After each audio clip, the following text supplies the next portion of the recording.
Picture this. You're standing at an ATM, card in hand, and the screen flashes temporarily unavailable. You try another bank, same message. Your phone buzzes with texts from friends asking if their accounts are frozen too. That sinking feeling in your stomach isn't paranoia. It's pattern recognition. Because here's the thing about financial crises. By the time the news reports it, the freeze already happened. Cyprus woke up to a 47% haircut on savings. Greeks were limited to 60 euros per day. Americans had their gold confiscated in 1933. This isn't ancient history. This is how modern financial systems actually work when things go wrong. There's a specific order they follow. Banks know it. Governments know it. The wealthy have always known it. After today, you will too. I'm going to show you the 7 assets they lock first and how to protect yourself before it matters. Here's a truth that will change how you think about your money. The savings in your bank account aren't actually yours. I know that sounds insane. You deposited it. Your name is on the account. The app shows your balance right there on the screen. But legally speaking, the moment you put money into a bank, you've made an unsecured loan to a financial institution. You're not a customer with money in a vault. You're a creditor hoping to get paid back. Most people have no idea this is how the system works. They think FDIC insurance means their money is completely protected, that nothing can touch it, that the government has their back no matter what. And in normal times, that's mostly true. But we're not talking about normal times. We're talking about what happens when the system gets stressed, when banks start failing, when governments start looking for money wherever they can find it. Let me show you what this looks like in practice. In 2013, Cyprus had a banking crisis. One weekend, the government announced that anyone with more than 100,000 euros in their account would lose 47.5% of everything above that threshold. Not gradually, not with warning, overnight. People went to bed thinking they had their life savings. They woke up and nearly half of it was gone. The government called it a bail-in. The depositors called it theft. 2 years later, Greece did something similar. During their financial crisis, the government imposed capital controls that limited ATM withdrawals to just 60 euros per day. That's roughly $65. Imagine trying to run your life, pay your bills, buy groceries, cover any emergency on $65 a day. For weeks. The money was there. People just couldn't access it. But here's where most Americans tune out. They think this is something that happens in small European countries or unstable economies. They tell themselves it could never happen here. The problem with that assumption is that it already has. In 1933, President Roosevelt issued Executive Order 6102, which made it illegal for American citizens to own gold. Not just to buy more gold, to own the gold they already had. People were required to turn in their gold coins, bullion, and certificates to the Federal Reserve. The government paid them $20.67 per ounce. Then, after they'd collected most of the gold, they raised the price to $35 per ounce. The people who followed the law lost nearly 40% of their gold's value overnight. The pattern is consistent across decades and continents. Governments don't announce these moves in advance. They don't give you time to prepare. They act on Friday nights, holiday weekends, moments when banks are already closed and people can't react. By Monday morning, the rules have changed and your options have vanished. This is the reality of what having money actually means. Having money and having access to money are two completely different things.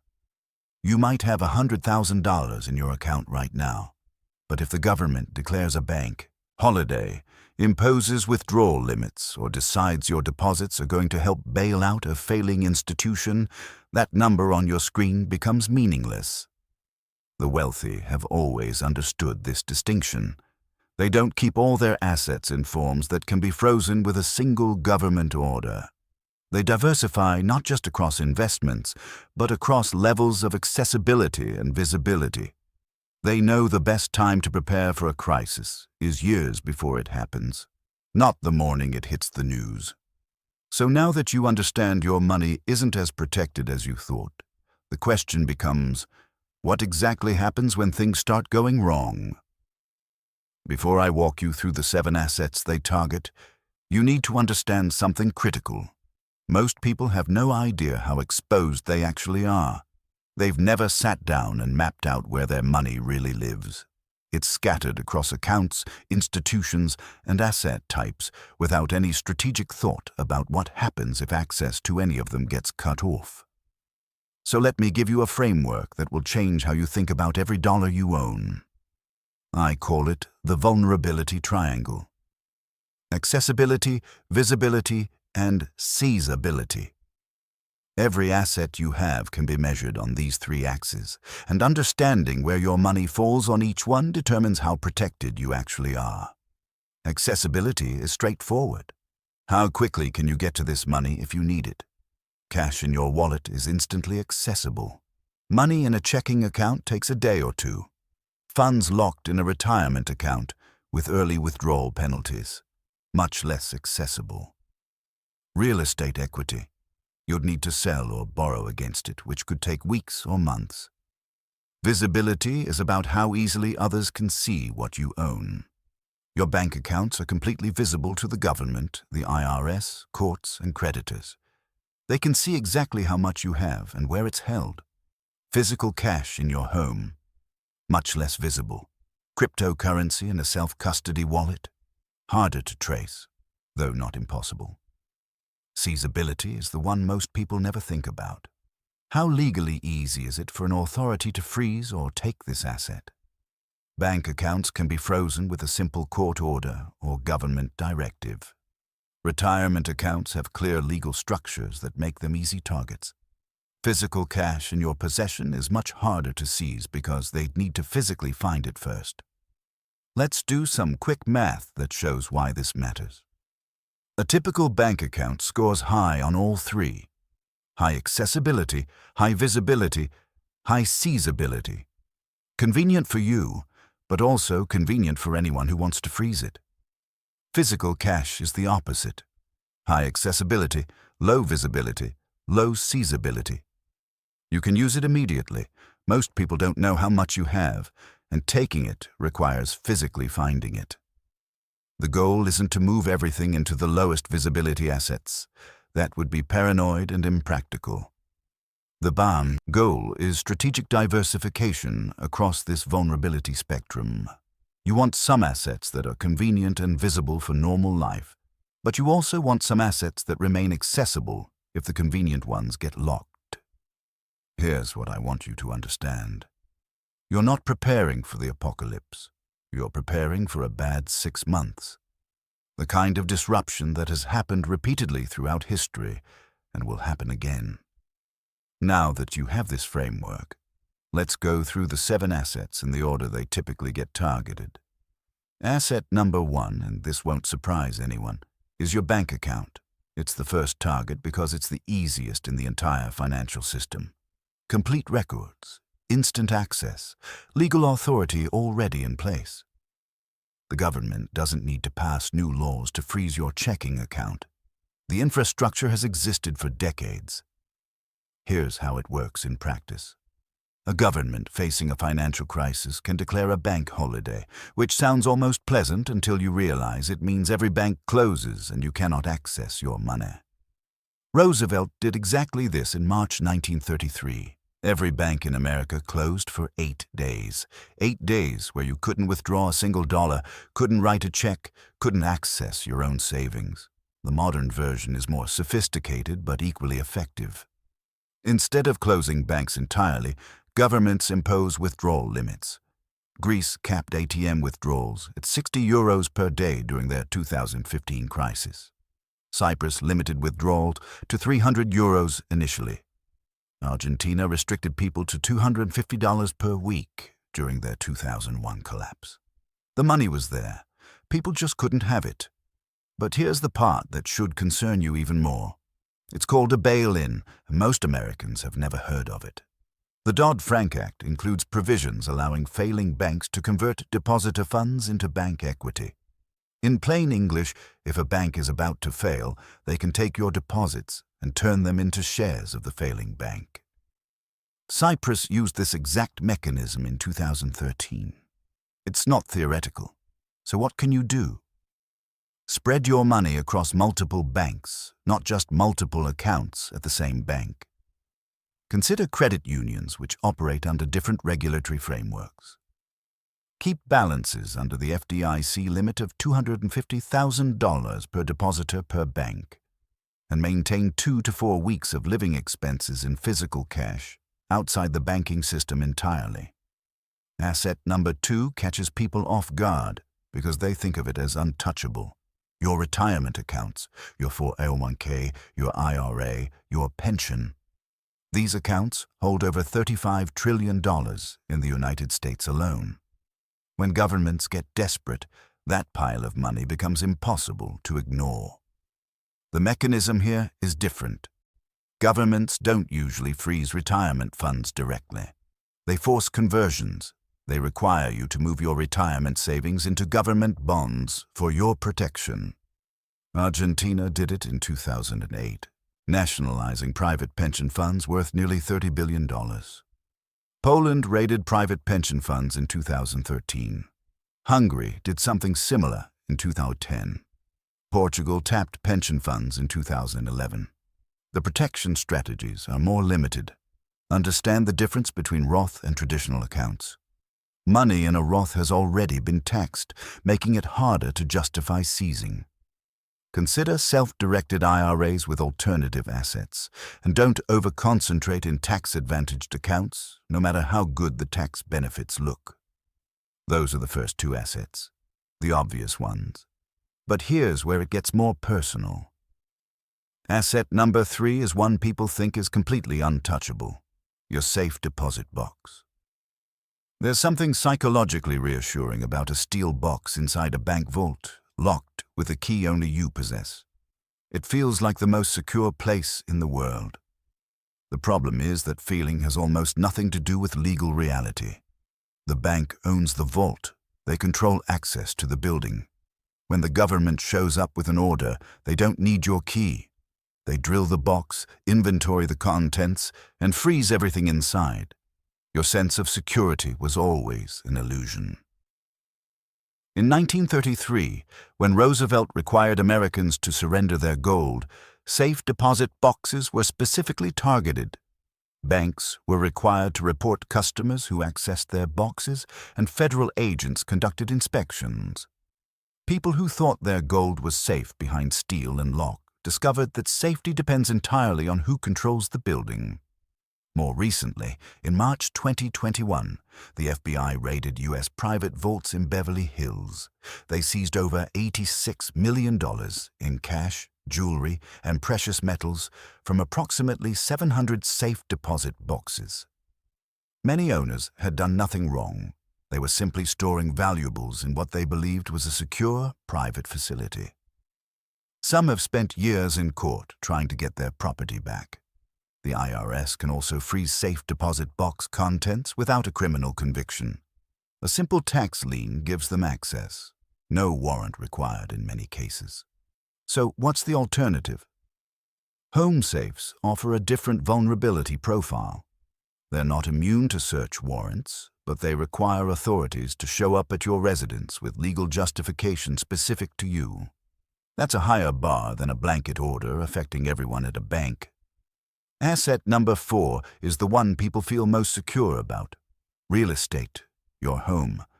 Maybe some rental properties, land that's been in your family for generations. Real estate feels permanent in a way that digital account balances never can. But here's what nobody tells you. They absolutely can take your house. The most common mechanism is property tax liens. Stop paying property taxes, even for reasons outside your control, like a frozen bank account, and the government places a lien on your property. Miss enough payments, and they auction it off. During the Great Depression, thousands of Americans lost their homes this way. If you have a mortgage, you're even more exposed. When banks fail, loans get sold. The new holder might have very different ideas about payment terms. Mortgage acceleration clauses can require you to pay the entire remaining balance immediately under certain conditions.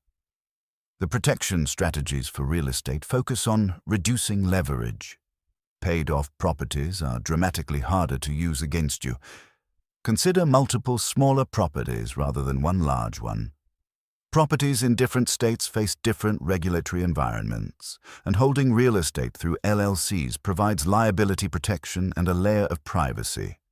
Not hiding assets, but not being the low-hanging fruit when creditors come looking. So your bank accounts, retirement funds, safe deposit box, and even your home are all vulnerable. But here's where most people stop thinking, and where the real targets are hiding. Asset number 5 catches a lot of sophisticated investors completely off guard. If you think your brokerage account is fundamentally safer than your bank account, I have uncomfortable news. Most people assume their stocks, bonds, and mutual funds are protected differently than bank deposits. Technically, that's true. SIPC insurance covers brokerage accounts up to $500,000 if your broker fails. But here's what nobody explains. SIPC doesn't protect you from market crashes, government freezes, or forced liquidations.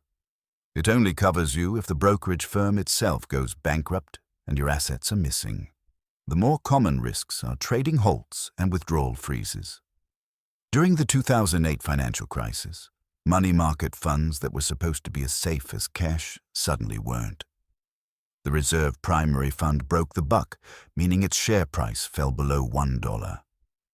Redemptions were frozen. People who thought they had immediate access to their money discovered they couldn't touch it for months. But here's the part that will really change how you think about your brokerage account. You probably don't actually own your stocks. When you buy shares through a typical brokerage, those shares are held in street name, meaning the brokerage is the legal owner and you have an entitlement to those shares. Your ownership is one layer removed from the actual securities. The protection strategy here is something called direct registration, or DRS. When you directly register shares, they're held in your name on the company's books, not in street name through a broker. You receive statements directly from the transfer agent, and your ownership isn't dependent on your broker's solvency. Asset number 6 is the one that people in the crypto world think makes them immune to all of this. Digital assets and cryptocurrency. The pitch is simple. Bitcoin isn't controlled by any government. Nobody can freeze a wallet they don't control. Here's the problem. Most people don't actually hold their crypto that way. They keep it on exchanges. And exchanges are absolutely, completely seizable. FTX made this painfully clear in 2022. Customers who thought they owned Bitcoin discovered they actually owned a claim against a bankrupt company. The exchange was the custodian, and when the exchange failed, customer assets were trapped in bankruptcy proceedings. Some people lost everything. Even beyond exchange failures, governments have developed sophisticated tools for monitoring cryptocurrency. The IRS has blockchain analysis capabilities. Exchanges are required to report customer activity. On-ramps and off-ramps are tightly regulated choke points. You might hold Bitcoin nobody can take, but if you can't convert it or spend it, its utility becomes severely limited. The protection strategy comes down to one principle: self-custody. Hardware wallets hold your private keys offline, completely outside the reach of exchanges or hackers. When you control your keys, you control your crypto. When someone else controls your keys, they control your crypto. That's 6 assets down. But there's one more that most people don't even think of as an asset, and it might be the most important to protect. Asset number 7 is the one your grandparents understood instinctively, and most people today have completely forgotten: physical cash and precious metals. In an age of digital payments and online banking, keeping paper money in your home feels almost embarrassing, like something your paranoid uncle would do. But here's the thing about physical cash. It works when everything else doesn't. Every single modern banking crisis has included cash withdrawal limits. Greece capped ATMs at €60 per day. Cyprus started at €300. Argentina restricted people to $250 per week. India's 2016 demonetization made 86% of the country's cash worthless overnight. The pattern is so consistent, it's almost predictable. Cash has a vulnerability profile that's the opposite of everything else we've discussed. It's instantly accessible because you don't need anyone's permission to spend what's in your pocket. It's low visibility because nobody knows how much you have unless you tell them. And it's low seizability because taking it requires physically finding it. The practical recommendation is simple. Keep 1 to 3 months of living expenses in physical cash, stored somewhere you control. Not in a safe deposit box, in your home, in a fireproof safe. This isn't money you're investing for growth. This is money you're keeping for access. Diversified denominations matter more than people realize. In a real crisis, breaking a $100 bill becomes difficult. Keep a mix of 20s, 10s, 5s, and 1s. Precious metals occupy a different niche. Gold has been a store of value for thousands of years, through countless currency collapses and economic disasters. When Roosevelt confiscated gold in 1933, the government paid $20.67 per ounce. After collecting most privately held gold, they raised the price to $35 per ounce. People who complied lost nearly 40% of their gold's value through government action. Modern gold is harder to confiscate because ownership is more decentralized, but it's also harder to use for daily transactions. Silver offers more practicality for small transactions, but brings challenges in weight and storage. Neither should be your primary strategy, but a modest allocation provides genuine diversification. Now you've seen all 7 assets they target. Here's what most people get wrong after learning this. They think the answer is moving everything into one protected category. It's not. Every protection strategy has trade-offs. Cash is accessible, but inflation eats its value. Gold is timeless, but impractical for daily needs. Crypto is portable, but volatile. Real estate is stable, but completely illiquid when you need money fast. The answer isn't finding the perfect hiding spot. It's eliminating single point of failure. You want some assets convenient and visible for normal life. You want some assets accessible if the convenient ones get frozen. You want assets in different formats, institutions and jurisdictions. The wealthy have always understood this. They layer their assets across different vulnerability profiles, so no single shock can wipe them out. Now you have the same information, so you know what they target. Now let's talk about building a system that actually protects you. Here's where most people mess this up. They learn about one asset protection strategy and go all in on it. They hear about physical gold and convert everything to coins buried in their backyard. They discover self-custody crypto and move their entire net worth onto a hardware wallet. This is exactly the wrong approach. You're not eliminating single points of failure. You're creating a new one.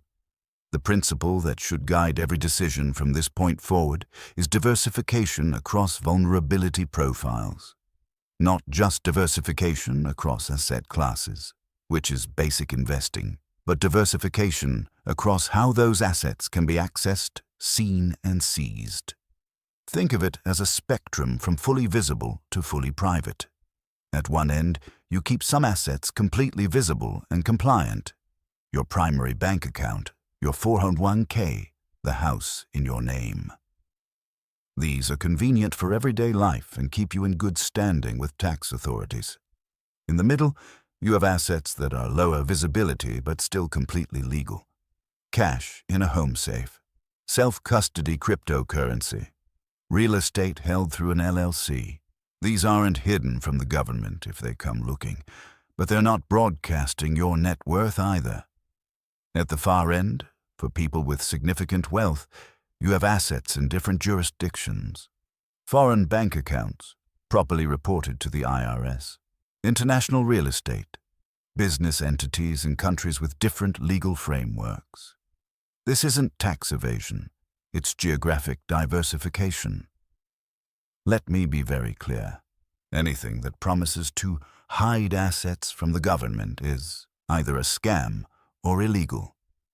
Usually both. The goal isn't hiding. The goal is positioning. For most people, this means starting with legal structures that actually work. Trusts come in two main varieties. Revocable trusts can be changed during your lifetime and provide mainly probate avoidance and privacy benefits. Irrevocable trusts transfer assets out of your estate, providing stronger protection but less flexibility. LLCs for real estate provide liability protection and a layer of privacy. When someone searches property records, they see the LLC name, not yours. This doesn't hide ownership from the government, but it adds friction for private creditors and casual snoops. Domestic asset protection trusts are available in certain states like Nevada, Delaware, and South Dakota. They provide meaningful protection against future creditors while allowing you to remain a beneficiary. The rules vary by state, but for people with assets worth protecting, they're worth understanding. But here's the rule that matters more than any legal structure. Don't become a target. Paranoid behavior draws attention. Complicated schemes that smell like tax evasion invite audits. The IRS is far more dangerous to your financial well-being than any hypothetical collapse. Legal structures beat secret hiding spots every time. Document everything. Report everything you're required to report. Pay your taxes. Then, within the bounds of full compliance, position your assets so no single event can wipe you out. Systems and structures are essential. But here's the part that determines whether any of this actually works. Your behavior. Everything I've told you is completely useless if you don't develop the discipline to actually implement it. The biggest threat to your financial security in a collapse isn't the government, it isn't the banks, it's you, your own psychology, your tendency to procrastinate, overreact, or convince yourself that none of this applies to your situation. Let me walk you through the behavioral traps that destroy people who have all the right information but still end up broke when things go wrong. The first trap is procrastination. You hear this information, nod along, maybe take some notes, then do absolutely nothing. You tell yourself you'll diversify when things start looking bad. But here's the thing about financial crises. By the time they become urgent, your options have already vanished. The time to prepare is when everything seems fine. The second trap is overreaction. You watch one video about bank failures and panic sell everything, move your entire net worth into gold coins, and start digging holes in your backyard. This is just as dangerous as doing nothing. You've created massive concentration risk and probably triggered taxable events. Preparation should be calm and gradual, not frantic and all or nothing. The third trap is talking too much. The moment you start telling everyone about your preparations, you become a target. Not from the government. From your neighbors, your extended family, your co-workers. When things get bad and they haven't prepared, guess whose door they're knocking on? The fourth trap is normalcy bias. That voice in your head saying this could never happen here. Every single person who lost money in Cyprus, Greece, Argentina told themselves the same thing right up until it happened. So how do you actually implement this? Start with the simplest step. Build a cash reserve outside the banking system. 2 to 4 weeks of living expenses in physical cash. This takes about an hour and positions you better than 95% of the population. Next, audit your asset concentration. Write down everywhere your money currently lives. Look at that list and ask, if any single item became inaccessible tomorrow, would I be okay? Then implement one action per month. Open a credit union account. Buy a small fireproof safe. Set up a hardware wallet. Research LLCs in your state. None of these takes more than a few hours. Here's the mindset shift that separates people who build lasting security from people who just worry. This isn't about fear. It's about optionality. Having options in a crisis is power. Let's do some quick math. If you take everything you have and leave it concentrated in seizable, freezable assets, you're one government order away from losing access to your entire financial life. But if you spend a few hours each month diversifying across vulnerability profiles, you build something the wealthy have always had: resilience. When the next crisis hits, and it will because they always do, there will be two types of people. Those scrambling at ATMs with everyone else, watching helplessly as everything they've built becomes inaccessible, and those who prepared quietly, legally, intelligently. Calm. Liquid. Options open, making rational decisions from a position of strength instead of desperate ones from a position of weakness. The difference between those two types of people isn't luck. It isn't wealth. It's the information you now have and what you choose to do with it. That's not paranoia, that's preparation, and it changes everything.